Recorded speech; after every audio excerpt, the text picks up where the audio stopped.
Guys, kerana marahnya Bapak Presiden Jokowi kepada Uni Eropah, jadi Bapak Jokowi telah mencabut 2078 tambang Eropah di NKRI, guys. Kenapa Bapak Presiden Jokowi melakukan perkara itu, guys?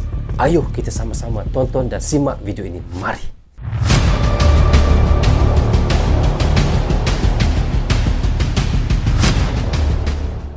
Assalamualaikum, apa khabar semua? Berjumpa lagi kita di dalam Brozul Channel, guys. Apa khabar anda orang Indonesia, dan di seluruh Nusantara ataupun di seluruh ASEAN? Apa khabar anda semua? Jika sihat, Alhamdulillah, guys. Itulah sebaik-baiknya yang Allah berikan kepada kita, kesihatan dan umur yang panjang. Okey, hari ini saya mahu menyaksikan satu video daripada channel Bagi-Bagi. Teman-teman boleh pergi ke channel Bagi-Bagi, klik butang subscribe-nya dan klik tombol loceng tanda dukungan teman-teman juga kepada channel Bagi-Bagi. Okey, judul yang kita mahu reaksikan adalah Sanggar Jokowi cabut 2078 tambang Eropah di NKRI. Presiden Eropah marah.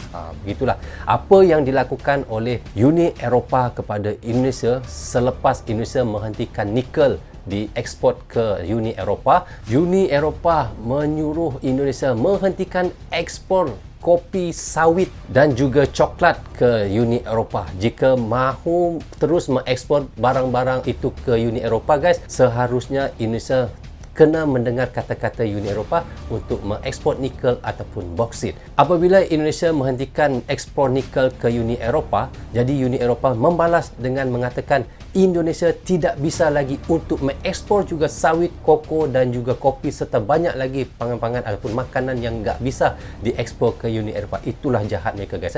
Dengan apa yang Uni Eropah buat kepada Indonesia, maka Bapak Presiden Jokowi telah mencabut 2078 iaitu tambang Eropah di NKRI. Apa yang tidak dimahukan oleh Bapak Presiden Jokowi, katanya dia tidak mahu ada keuntungan yang dapat diperolehi oleh Uni Eropah daripada negara Indonesia. Selama ini apa yang kita tahu, berpuluh-puluhan tahun Uni Eropah mengorek hasil bumi daripada Indonesia. Malahan Indonesia sendiri tidak dapat mendapat apa-apa pun keuntungan daripada Uni Eropah. So guys, bagaimana cerita dan video yang mahu kita reactionkan kali ini? Ayuh kita sama-sama tonton dan reaction bersama dengan Brozul Channel. Mari.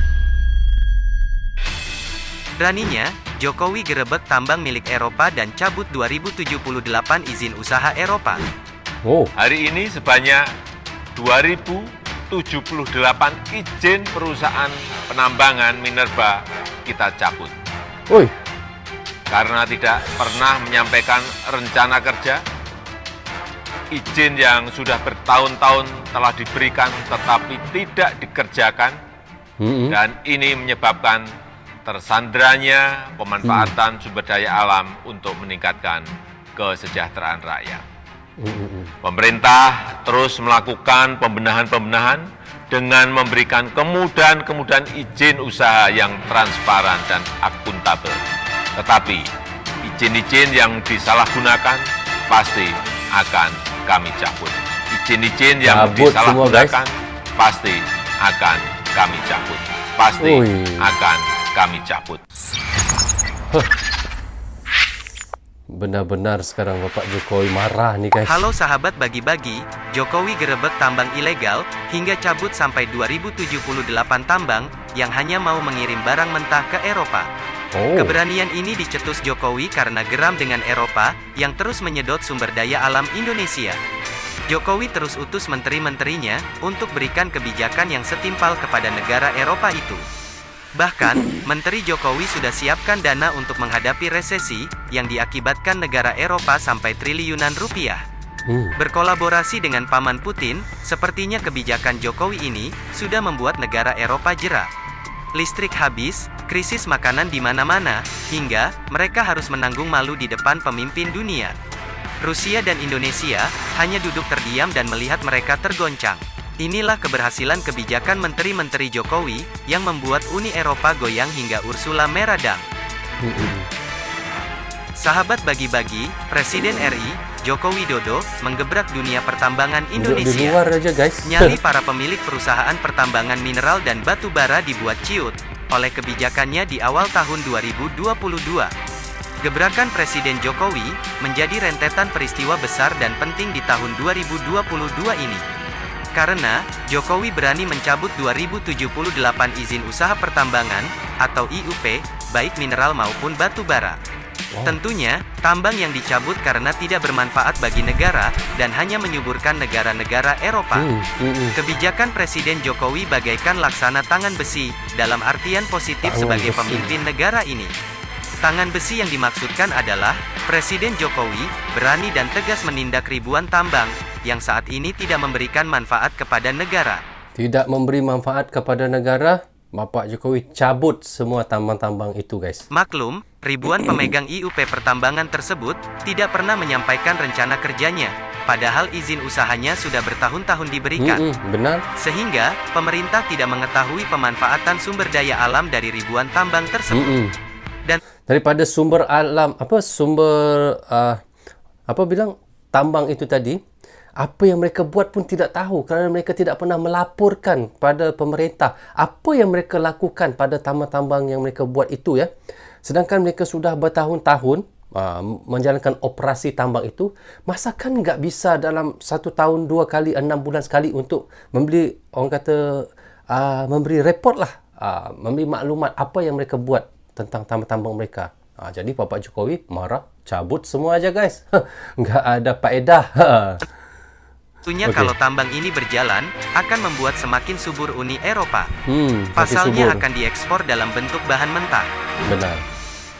Sahabat Betul. bagi-bagi, asal tahu saja, kebijakan Presiden Jokowi mencabut ribuan IUP pertambangan itu, buntut dari krisisnya pasokan batu bara, yang dialami oleh PT PLN pada awal Januari tahun 2022.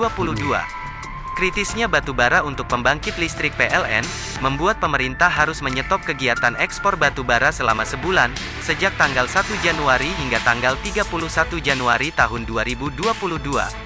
Yang paling penting, kata Presiden Jokowi, dari kebijakannya mencabut ribuan IUP pertambangan itu, pihaknya ingin memperbaiki tata kelola sumber daya alam agar terjadi pemerataan, transparan, dan adil untuk mengoreksi ketimpangan ketidakadilan dan kerusakan alam. Jokowi juga pada saat itu mengingatkan bahwa pemerintah mewajibkan perusahaan swasta, BUMN beserta anak perusahaannya yang bergerak baik di bidang pertambangan, perkebunan maupun pengolahan sumber daya alam lainnya, untuk menyediakan kebutuhan dalam negeri terlebih dahulu, sebelum melakukan ekspor. Hal itu sudah menjadi amanat, dari pasal 33 ayat 3 UUD 1945. Bahwa bumi, air dan kekayaan alam yang terkandung di dalamnya dikuasai negara, dan dipergunakan untuk sebesar-besarnya kemakmuran rakyat. Sudah sangat jelas tujuan Jokowi, agar masyarakat Indonesia makmur. Eropa semakin kelabakan dengan adanya kebijakan ini. Oke guys, syukur Alhamdulillah kita sudah mereaction tadi daripada channel Bagi-Bagi. Katanya sanggar Jokowi cabut 2078 tambang Eropah di NKRI, guys. Di NKRI lah. Jadi Presiden Eropah marah. Di sini mereka sangat marah. Begitulah bagaimana Bapak Jokowi sangat marah kepada Uni Eropah hingga mencabut 2078 tambang yang tidak pernah untuk menghantar laporan kepada pemerintah apa yang mereka lakukan sepanjang tambang-tambang itu beroperasi di NKRI, guys. Jadi apa yang Presiden Jokowi lakukan, mana-mana tambang yang tidak pernah memberi laporan kepada pemerintah walaupun sudah beroperasi bertahun-tahun lamanya tapi tidak pernah melaporkan apa aktiviti dan apa yang mereka lakukan pada tambang mereka, Bapak Presiden terus mencabut saja 2078 tambang yang ada di NKRI itu. Jadi apa yang dilakukan Bapak Presiden Jokowi ini adalah Bapak Jokowi tidak mahu tambang-tambang tersebut hanya memberi keuntungan kepada negara-negara yang ada di Uni Eropah, dengan hasil yang ada di tambang-tambang itu akan diekspor ataupun akan dihantar ke Uni Eropah untuk barang yang belum jadi. Jadi apa yang dilakukan oleh Bapak Presiden Jokowi ini akan menambahkan lagi kebingungan Uni Eropah ataupun barang yang belum jadi dari negara Indonesia, guys. So, rasanya sampai di sini saja untuk reaction sekali ini. Semoga manfaat untuk saya yang mereaction dan untuk teman-teman yang menonton juga.